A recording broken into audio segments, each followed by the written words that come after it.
Hi, everybody. This is Dr. Black for those of you that have not had me before. For those, yes, I'm finally doing the voiceover that I promised you, I think, over a week ago. Been so busy planning so many fun activities for class with all that APA that I know y'all are just waiting on. But anyway, let's get started. I want to do this, discuss the first three chapters, and I'm also going to do a voiceover for the next PowerPoint as well. Since we missed week one, I really need you to go through this, listen to what I'm saying. If you have any questions, bring them to class. This is really just background information, um, more of a history of why and where uh, restorative justice came to be. So let's get started. Chapter 1, Visions and Patterns. Patterns are here to help us make sense of the world and understand behavior and really what we are seeing. So how do our patterns of thinking affect our perception? In other words, how do we see things? Many times we ignore what we don't want to see and what we don't expect to see. For instance, if you want something to happen, like a sunny day or the rain, like Alabama needs right now, you may not acknowledge the clouds and see the sun. And how many times have you heard people say, oh, it's an orange sun? No, it's a red sun. It's the way that they perceive it.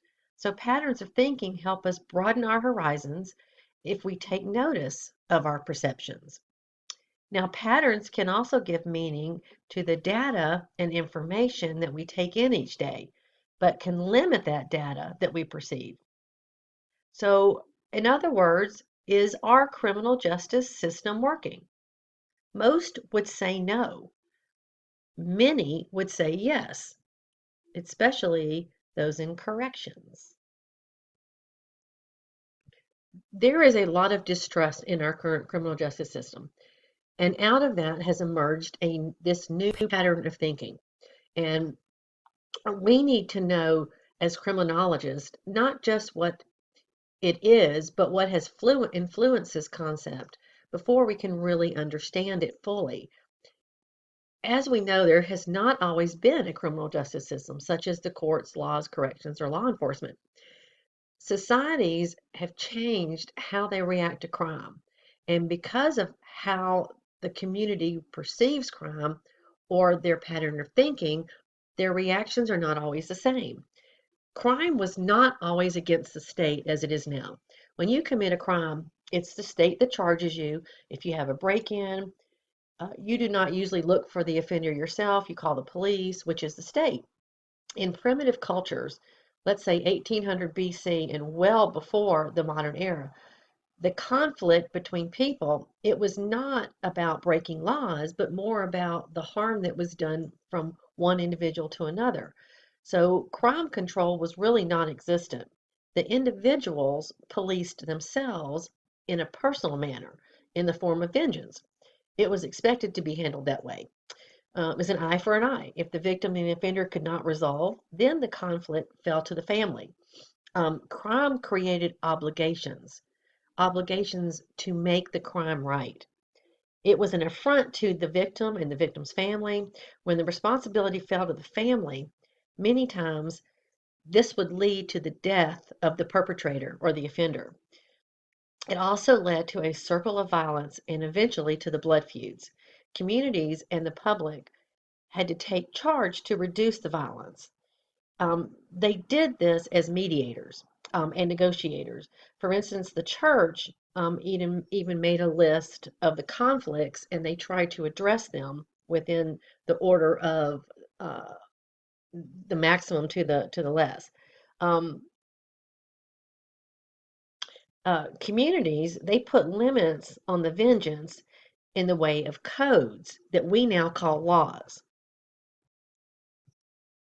When the victims or the families couldn't agree, many times it resorted to vengeance. And this is a lot of times when the mediation of the churches and the community became involved.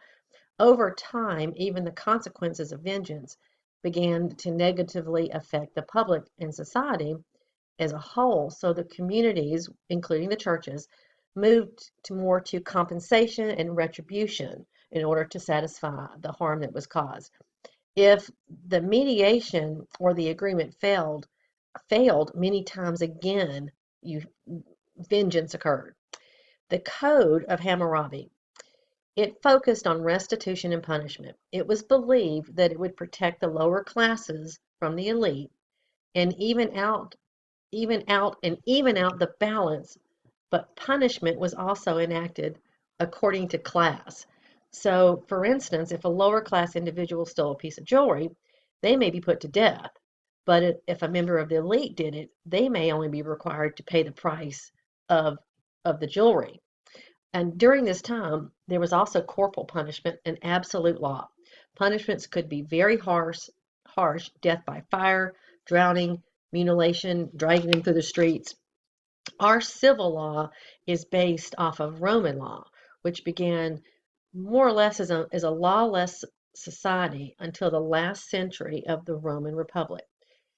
The army functioned as the police, or what there was of it, and was a very materialistic society.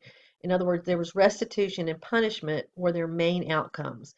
They used death for many crimes. Another influence on us is the Mosaic Law, or the Law of Moses. This eliminated any class distinction and included the Ten Commandments.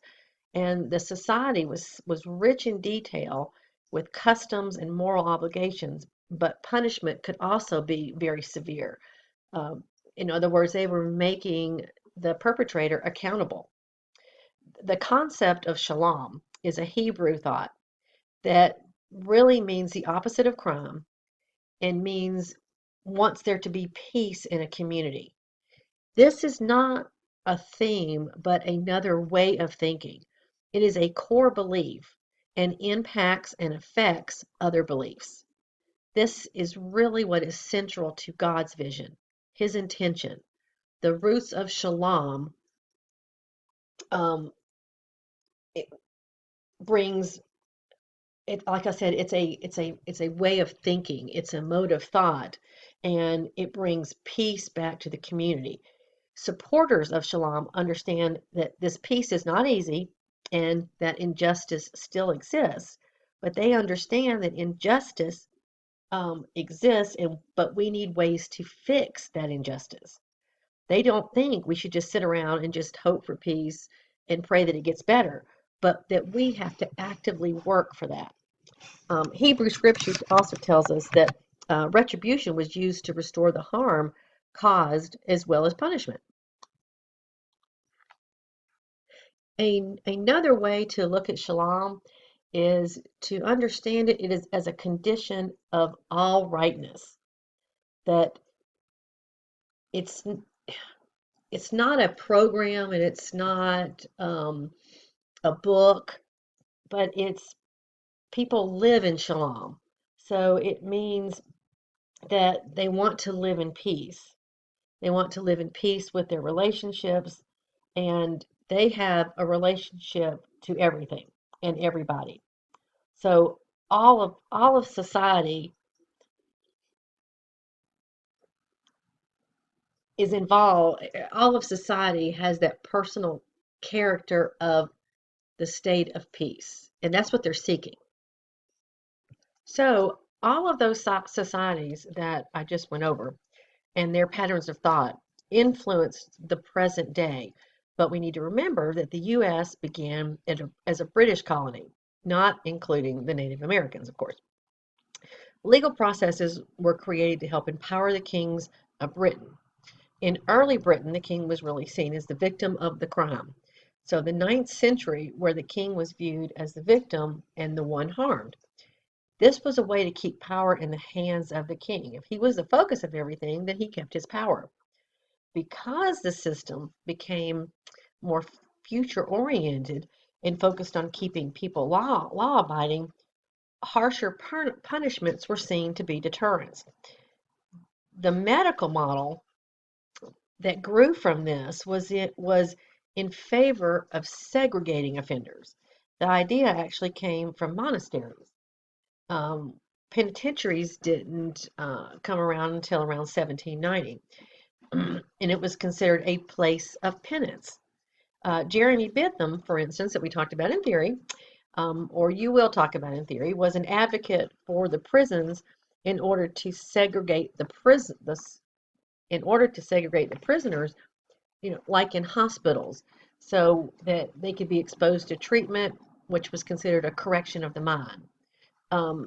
It didn't work for us either.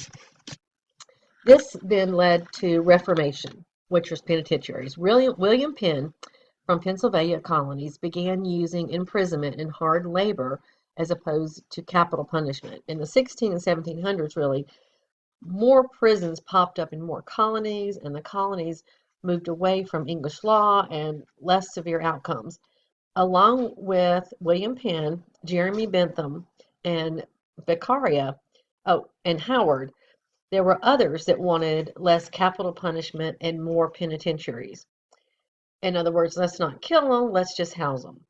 As time went on, there were more prisons, and they were popping up everywhere for different crimes.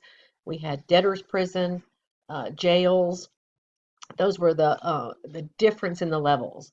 Our thinking yet changed again with the era of rehabilitation that was built on the same premise as prisons, stating the environment is the cause of the offender. So if you remove them from the environment, voila, it's all fixed. No more crime. This followed with sociological theories of crime, such as social disorganization theory, Clifford Shaw, Henry Mackay, Chicago School that led to differential association, Durkheim, Sutherland. And as we know, this didn't work either.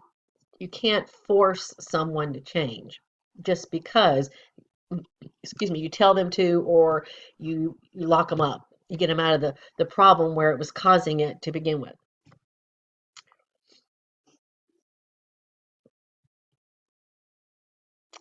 There were many reforms and critiques that are really now antecedents to restorative justice. We need, as criminologists, as society, a new way to respond to injustice, crime, harm, and that is what restorative justice does. It responds differently. It's a new way of thinking. There were different programs and ideals that have led to a more informal justice system. Um, None of those really by themselves led to restorative justice, but they influenced the fathers and supporters of restorative justice and influenced its development. Public safety was really the focus of the CJ system. Criminal informal justice systems formed in the 1970s from a crisis of confidence in our formal system, and included what was called participatory justice, which is participation from all involved and more access to the law for everyone. This included decentralization and minimization of stigma that takes away the power from the few and then gives it to the many. Igneous justice was used alongside our traditional justice that included some of the principles of restorative justice. The pillars and the principles are not new ideas, but were really used in the wrong situations and were not easily accepted. Restitution saw a comeback in the 1960s, with the rights of the victim being considered. The victim must be compensated. They must be compensated for what? The harm they experienced. They're being compensated, not necessarily always monetarily, but we're talking about getting rid of the harm, restoring the harm that they experienced as a victim. In other words, in order to bring about changes in our system, we need reform, we need identified and critiques and improvements of the current system. We need the stakeholders, and we need them to actually listen to the issues and the critiques. Another antecedent to restorative justice included the balance of victims' rights with offenders' rights by increasing the importance of victims' rights to that of the offenders' rights and the communities. So the Victim Rights and Assistance Initiative focused on services to victims, financial reimbursement to the victims, asserting victims' rights of information, victim compensation programs, protection for the victims, and increased other identified services that that individual victim might have needed. The Justice for All Act that was passed in 2004 gave the victim more rights. They had the right to be protected from the defendant, to receive notice of proceedings and quick proceedings, the right to restitution, the right to be heard, and the right to be treated with dignity. These are important to look at it, to remember that Justice Act, only because they really influence what we talk about next week when we talk about more about victims' rights and amends and restitution. Now, in the 1960s and 70s, we saw prison abolition, and this was based on the feelings that prisons were a failure and places of suffering. Supporters wanted the use of prisons diminished, and others wanted them abolished completely. This was a move towards less incarceration, and in Massachusetts, the Director of Youth Services there decentralized the youth justice system. It really abolished all prisons for juveniles and put them into more community-based programs. We also saw more social justice that argued that the American penal codes grew from medieval Christian views that included the need to create meaningful communities and effective, fair, and human responses to crime that included fair consequences and restitution. Actually, if we look at some of the medieval views, we'll see a lot of capital punishment. During this time, peacemaking was identified by John Fuller as a social injustice.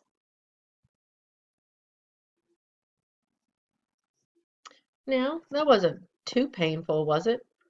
I do look down and it was 17 minutes for one chapter, but there's just so much information to talk about with restorative justice. There's just so much good here to go over. All right, so now we're going to move to chapter 2. Uh, which is talks about more of a brief history of restoring justice. So the first thing we're going to do is we're going to define restorative justice.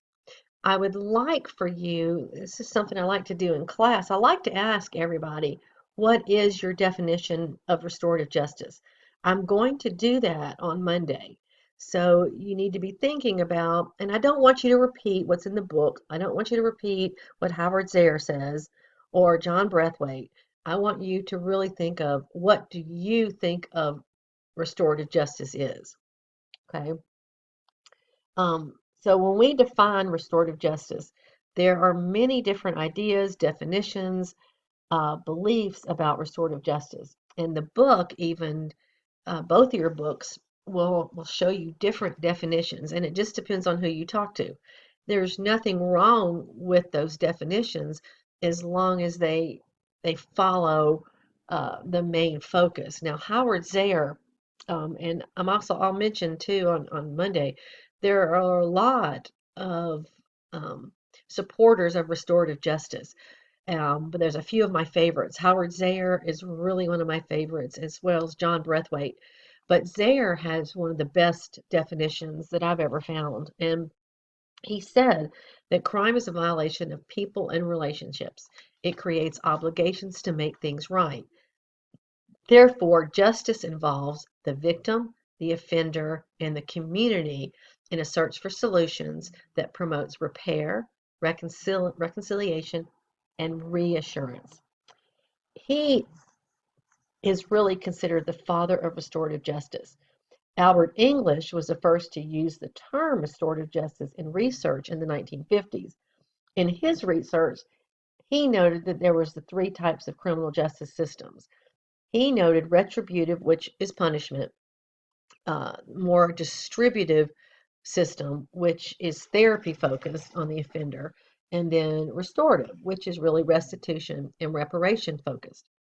Whenever restorative justice is defined, it is usually compared to one of these two, but usually we just hear it compared with retribution.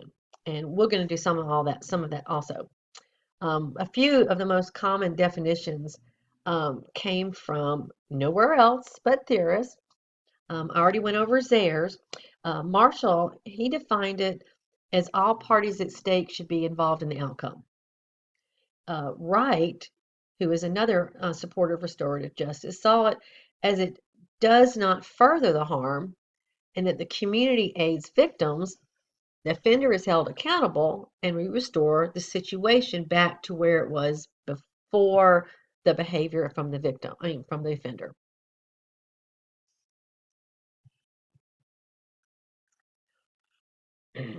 Another portion of the definition, it involves a balancing of the needs of the community, the victim, and the offender. This is very important.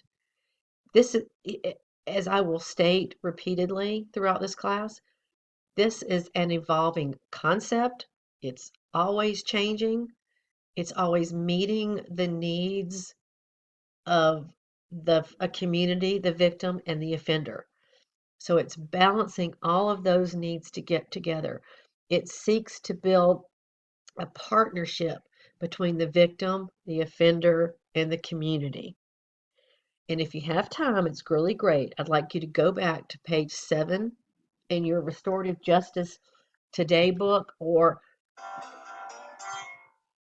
actually, I don't think you read that. That wasn't required reading, but if you haven't, go back and just go and look at page 7 in your Restorative Justice Today book, and that's a great discussion, a definition of exactly what restorative justice is. Now, the next two slides, I'm going to discuss the early theorists, and I really gave you a little bit foundation already. But as I said, there's many theorists that have influenced restorative justice, but Howard Zayre and John Braithwaite are really the founders. They're the fathers as we see it and say it. Zayre was one of the first to put a name on it. He began his career by advocating for offenders in court, worked with offenders in halfway houses. When that was stopped due to a fire, the house caught on fire, he was asked to conduct a restorative meeting. The first time he worked with both victims and offenders, and he saw a real positive result. He wants us to change the lens, the way that we look at justice, the way we look through that lens is long overdue and does a great, and he talks about this in his little book of restorative justice. And it's a getting book. It's a very small little book, but it's really good, and it's very advantageous to the class. The legal definition of crime does not include victims. The above definition that or we read in the other slide was his definition of crime and not the legal one, because the legal one has crime is against the state. The law actually neglects information on the victims, truth telling, which is allowing the victim to tell their side, and lacks empowerment, or the victimization includes a loss of control and restitution to the victim. Zayre's goal is to change how we look at the law and justice. Let's look at it as a healing process and we look at the victim's needs. He um, on Blackboard, I think I put up there of what restorative justice is and what it is not. So you need to review that because it talks about the needs and the roles of each. John Braithwaite, now he is known for numerous articles and books on restorative justice, and he even coined the term the reintegrative shaming. Shaming is a way to feel regret or disappointment. It's not necessarily insulting someone. Braithwaite, it's important to understand his definition of reintegrative shaming. It does not mean putting a shirt on the person with DUI and making them go work on the street. He wanted the shame to remain in the context of the conference or the circle that involves family and community. The group shows disapproval to the offender, and therefore the offender wants to make amends. They want to fix the harm caused by their offending. They can then be reintegrated back into the society, the community, the family, the graces of their elders, however they see it. But the circle or conference can lead the discussion. So it works by deterring people from committing crime with social disapproval. So the people in the group or the circle or the conference voice their disappointment in the offender and the harm they caused. And they're wanting that offender to really understand what others feel because of their own actions. That's reintegrative shaming. And the point is that you get them to understand and then you reintegrate them back into their community, their society. He researched a lot of cultures. He compared those cultures in order to really form his terms and theories. One of them is communitarianism versus individualism. He saw the, the, the system as more community oriented than individually oriented, which is the way our traditional criminal justice system works. This is an important part of the chapter 2 because it's going to talk about restorative programs. Now remember, restorative justice is a concept. Restorative justice is not a program. Programs can be restorative programs. So I want you to make sure you understand the difference. And there's different types of programs that these are the types here that we're going to also go over when we talk about doing the amends chapter next week. But first, let's talk about victim-offender mediation. And this is a meeting between the victim and the offender in order to come to a restitution, a resolution. I'm not crazy about mediation. I'm not really sure it's the right word because it's a conference. Mediation really involves a mediator that sees both sides as equal, and that's not the case here. When they go into before ever going into a conference or a mediation, uh, the mediator, facilitator, meets with both of them individually because the first thing that has to happen has to be completely voluntary. So the victim has to agree to it as well as the offender.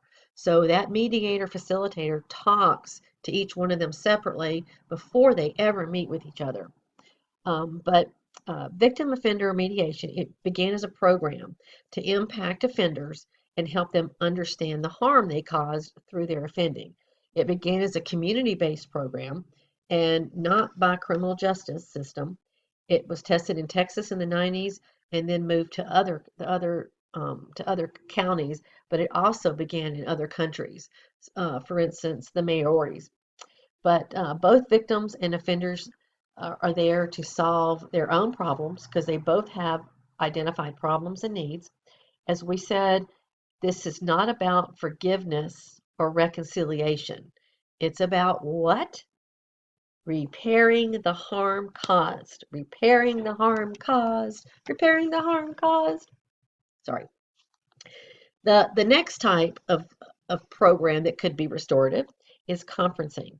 And this is more of a family involved that with both sides and the facilitator. It's based on a family group conferencing of the Maoris from New Zealand. And it's a communitarian society that focuses on the community and not the individual. Where'd you just hear that? Just a second ago. Where everything that anybody does affects their community. So they always come together to handle it. Another one are circles. And these are called there's two different types of circles. We have sentencing circles. Now, a sentencing circle is where people meet to determine the sentence of the offender. But circles are also more of informal discussion that includes all three. And who are the three? It involves everyone: the victim, the offender, the family, the community, the stakeholders. It involves probation officers, judges, attorneys, social workers, and anyone that wants to attend within the community. And it's not only to decide sentencing, and some of them you will see called sentencing circles, but it's to decide the solution. How do they repair the harm? How is the offender accepting accountability? Those are some of the questions that are asked within those circles. There are also groups trying to incorporate restorative justice into our normal justice system. Um, some that we have in the United States include the OJJDP, which is Office of Juvenile Justice and Delinquency Prevention. It's a balanced and restorative justice project that was started in 1994. The United Kingdom had an action plan in 2012 to implement the restorative justice in their system. It was called a Crime and Courts Bill. Restorative is not a replacement for our current system. It is not the opposite of retribution system, but it should be available to all parts of the system. It supplements the system. As it supplements the current system, we do not want to replace the current system with restorative practices, but we want to enhance the system, make it better with restorative practices. The current criminal justice system cannot be replaced because of certain crimes. And this does not mean dissolve prisons or punishment, but let's use the principles of restorative justice to learn more about how to restore the harm. Don't want to forget to say this. There are some uh, offenders, there are some horrific offenses and crimes that restorative justice is it's not adequate. It's not proper for. It's not used. It shouldn't be used. There are some that need to be punished. They have to face accountability and be punished in our penal system. Restorative justice does not replace that. I don't want to forget to mention that in your book there's a table of a timeline for programs, and you can really see the development and the change and how they've evolved. Review the ones from not just the US, but also New Zealand, Australia, and Brazil. And we'll be discussing these more so in the next few weeks. Well, it looks like I'm doing a little bit better. We're at 32 minutes. So I cut that one a little bit shorter than the last one. I'll do my best. I'll try not to add as much detail into our next chapter. So let's move and talk more about chapter 3. Cultures and societies have been using restorative justice principles and just and not just the criminal justice system. We hear all the time about new committees forming to address this issue or this issue. We hear of companies, even universities, forming task forces to address an issue. We do this at the university level, and this is done to resolve, any conflict or issues or questions that come up. So, do you think that is restorative? Think about that question. There's other questions that we also need to be looking at. I would like for you to take the time and answer these. You do not have to watch this video because we're going to watch this video in class. But what is your definition of restorative justice? Is it about victim needs? Should the offender be spared any punishment? What's your definition of an offender? How does justice work and what does that look like? And what is vengeance? What about vengeance? Where does that play a role? In the definition we looked at earlier from Howard Zehr, he saw it as a meeting. Is that what it is? Think about it. For us, we use justice when we define restorative. We say restorative justice. It doesn't have to be used that way. We are a criminal justice society This is a criminal justice class. So we call it restorative justice, even though it's not a particular program or reaction. Remember, it's a way of thinking. It's very complex. Tony Marshall, who was an advocate for many years and a researcher, he thought that a restorative justice should be used primarily with juveniles, and it was really before the 1990s. This was the time of rehabilitation, and restorative justice was being used for juvenile offenders. Most research supported this before John Braithwaite's research, that it should be used across the board for every type of offender. Can you even define justice?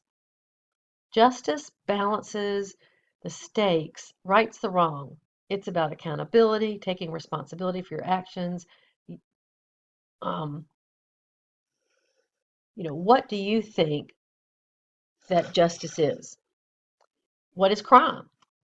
Crime has not really changed since we talked about agent, except now we have cyber crimes. But during those times, there was still manslaughter, robbery, theft, kidnapping. Crime is a violation of people and of interpersonal relationships. It's a violate this violation creates an obligation. The central obligation is to put right the wrong. Our traditional criminal justice system follows the idea that to right that wrong, you punish the offender. We need to look at it as a continuum, from crime to responsibility to obligation to acceptance. And again, is just what Howard Zehr said earlier about it. It's a violation of people and relationships.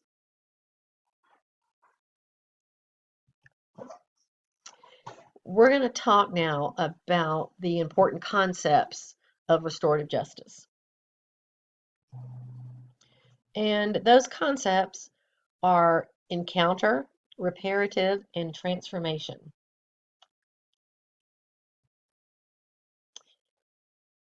Our restorative justice focuses on the needs more than the just desserts. It is a theory that emphasizes repairing the harm caused or revealed by criminal behavior. It is best accomplished through cooperative processes that include all stakeholders. It is not a meeting, it's not a program, but it's a new paradigm, it's a new way of thought, it's a new way of thinking. It's a way of responding to criminal behavior by hearing this again, balancing the needs of the community, the victims, and the offenders. It is a concept to start in order to build productive partnerships. There are three identified principles of restorative justice, or as Zehr calls them, he calls them pillars. The first principle is that restorative justice focuses on the harm and the needs. Harm creates a need. Justice requires that we work to heal victims, offenders, and communities that are injured by crime. Restorative justice focuses on the harm and healing that harm. Crime represents damaged relationships. Many times cultures, if you harm one of us, then you've harmed all of us. There's your community. Who is harmed by the offender's actions? I want you to think about that. We actually are going to answer that in class as well, because it's not just the victim. The second principle, the needs from the harms, the needs that results from the harm, therefore results in obligations. Victims, offenders, and communities should all have the opportunity for active involvement in the process as early as they want or as much as they want. The offender is responsible to make things right. He has to right the wrong. He needs to complete the balance that he messed up through his behavior, he or her.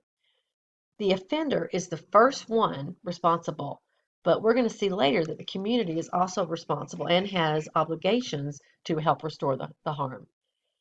The criminal justice system defines accountability as punishing offenders. In the traditional system, individuals are really seen as cogs in the system. They're the ones we're punishing. So if we punish them, we've made them accountable, therefore it works. The third principle or pillar promotes engagement of participation. In other words, we must rethink the roles and responsibilities of government and our community when in promoting our justice.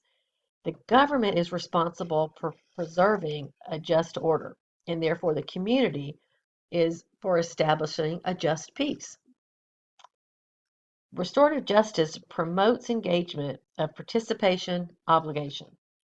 It is a new take from the old traditions. In other words, the harm must be put right through these partnerships and through this participation. And it's up to the offender to make it right. But the community, as I said, is also obligated to help right the wrong. The offender has to make it right with all harmed, and that includes the victim. The primary stakeholders are given a significant role in the process. They should receive information about each other and be actively involved in the justice process.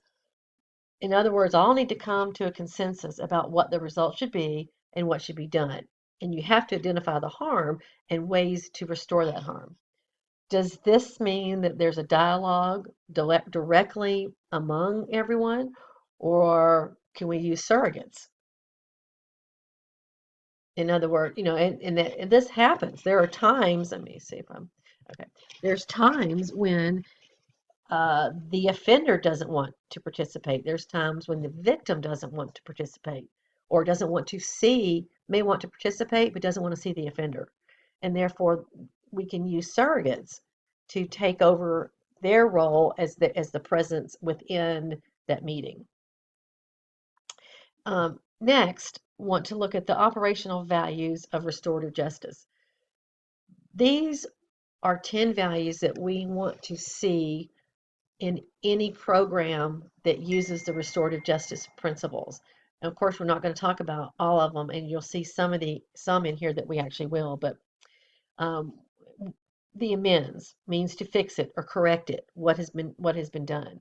Assistance, help both parties. Collaboration, work together. Empowerment, the victim has lost control, and they need to regain that power back. They need to be empowered. Gain their control back. The encounter, where they actually face to face with each other, speaking to each other. Inclusion, this is where everyone is involved who wants or needs to be within the restoring of the harm. Moral education, community morals are reinforced. Protection, our primary concern is to always protect the victims. Something very important in restorative justice, the focus has moved from the offender to the victim. Right. The victim is the focus in restorative justice outcomes. Protection. Our primary, just said that.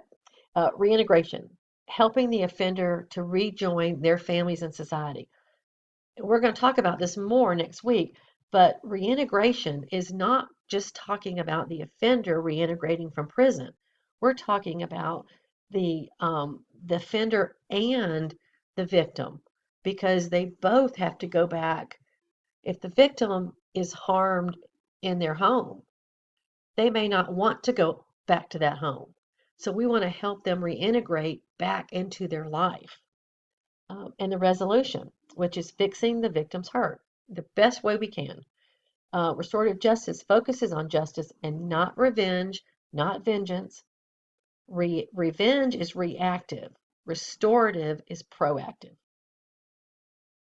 And remember that. Restorative is proactive. Our prison population is so high,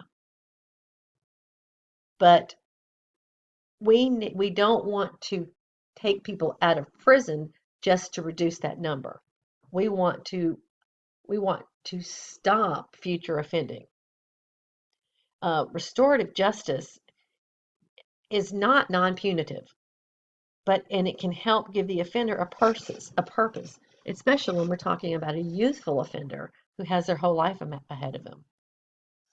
So they need to understand what they do matters. I am not going to go over the next couple slides because we're going to talk about this in class on Monday, but just we're going to go over the differences. Here's a couple of them here, the differences between restorative and retributive. But as I said, we're going to talk about this in more detail, so I'm not going to go over this slide. The same thing here, the effectiveness of restorative justice.